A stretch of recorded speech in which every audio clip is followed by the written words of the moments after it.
Segunda carta de Paulo a Timóteo, capítulo 2, versículo 15. Nós vamos falar hoje sobre as evidências de um obreiro aprovado. Eu sou o pastor Clóvis Costa e estou aqui no canal A Pregação em Perspectiva com a finalidade de te abençoar e de aprimorar o ministério da pregação na sua vida. Fique conosco.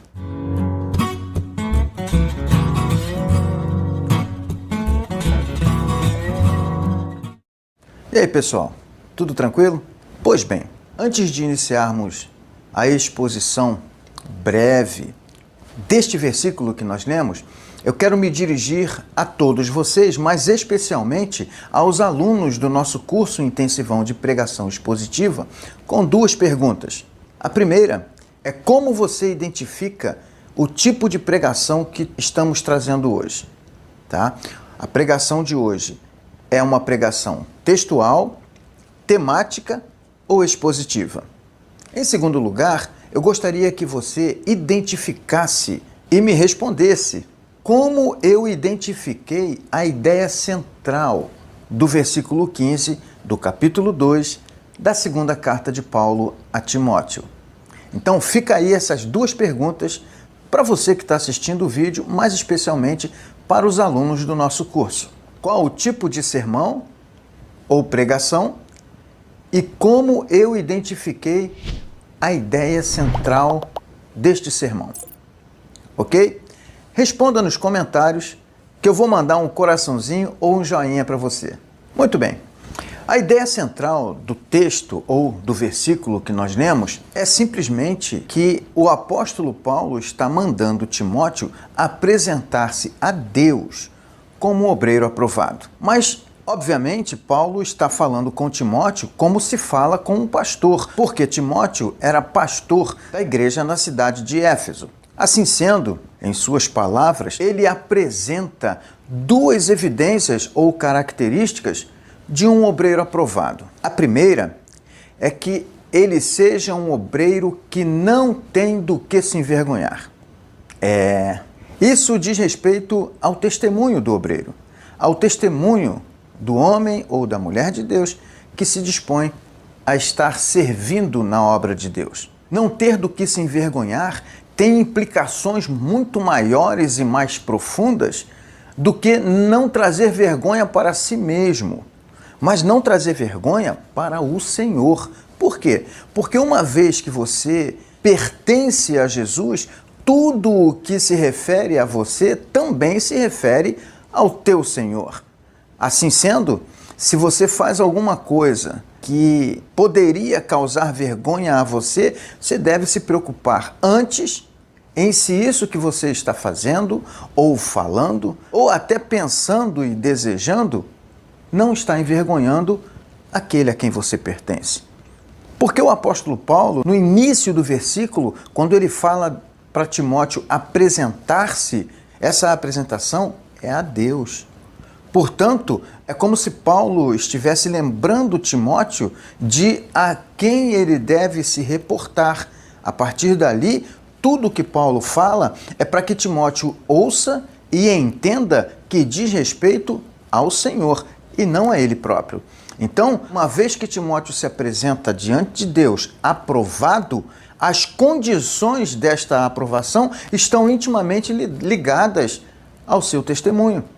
Aprovado como obreiro que não tem do que se envergonhar. Algumas pessoas confundem a questão relacionada ao testemunho. Acham que testemunho é você dizer na frente de uma igreja o que você ganhou de Deus, ou uma cura que você recebeu, um bem ou uma riqueza que você adquiriu ou desenvolveu, uma bênção que você alcançou. Mas, na verdade, o testemunho aqui que está atrelado à ideia de não ter do que se envergonhar no texto é o testemunho pessoal, é a vida, é o posicionamento, é a postura, um modo de operar a própria vida que o identifique com o seu Senhor, que não traga vergonha para o Senhor a quem nós pertencemos. Assim sendo, esta é a primeira evidência ou primeira característica de um obreiro aprovado que se apresenta a Deus desta forma. Agora tem a segunda característica, e que maneja bem a palavra da verdade. O apóstolo Paulo sabia muito bem do que ele estava falando. Não se trata apenas de abrir a Bíblia e ler um versículo ou outro, ou saber identificar um versículo ou outro. Na denominação batista, nós temos duas organizações que lidam frequentemente com a palavra, com a Bíblia. Embaixadores do Rei e as Mensageiras do Rei. Embaixadores do Rei, meninos até 17 anos. Mensageiras do Rei, meninas até 17 anos. E tem uma prática muito comum entre os embaixadores do rei e mensageiras do rei de desenvolver a prática de manusear com uma certa destreza a Bíblia. Quando se fala, localiza o versículo tal no capítulo tal, o embaixador ou a mensageira do rei vai lá e localiza rapidinho. Localizar textos na Bíblia não significa exatamente o que o apóstolo Paulo quer dizer quando ele fala manejar bem a palavra da verdade. Mas é estudar bem a palavra. É se debruçar sobre a palavra numa busca de encontrar a compreensão correta, o entendimento apropriado. E o apóstolo Paulo, ele convivia com a Bíblia. Ele tinha desejo não apenas de buscar conhecimento de Deus na palavra de Deus, na Escritura, mas também nos livros. Esta própria carta do apóstolo Paulo a Timóteo, ela foi a última carta que Paulo escreveu. Ele estava na cadeia, ele estava preso, e dali ele não saiu, ele morreu. Tanto é que é nesta carta mesmo que ele escreve aquela frase célebre que todos nós conhecemos: combati o bom combate, acabei a carreira e guardei a fé. Então o apóstolo Paulo, ele sabia que ia morrer, porém, nesta mesma carta, ele pede a Timóteo para passar na casa de Carpo, um outro crente, e trazer a sua capa. Mas além da capa, Paulo pede para trazer os livros e principalmente os pergaminhos. Paulo, na antecâmara do martírio, como diria Hernandes Dias Lopes, ele ainda assim deseja estudar a Escritura. Então, manejar bem a palavra da Escritura não é apenas localizar textos da Bíblia, é estudá-la, encontrar a compreensão, o entendimento correto e aplicar isso à sua própria vida e à vida dos outros. Assim sendo, meus queridos, sejamos obreiros aprovados, mas obreiros aprovados na medida que nos apresentamos a Deus com estas duas características. Não termos do que se envergonhar e nem do que envergonhar o nosso Senhor. Portanto, devemos nos preocupar com o testemunho autêntico. E a segunda característica é que manejemos bem a palavra da verdade. Não nos limitemos, não fiquemos satisfeitos em apenas encontrar o texto nas Escrituras.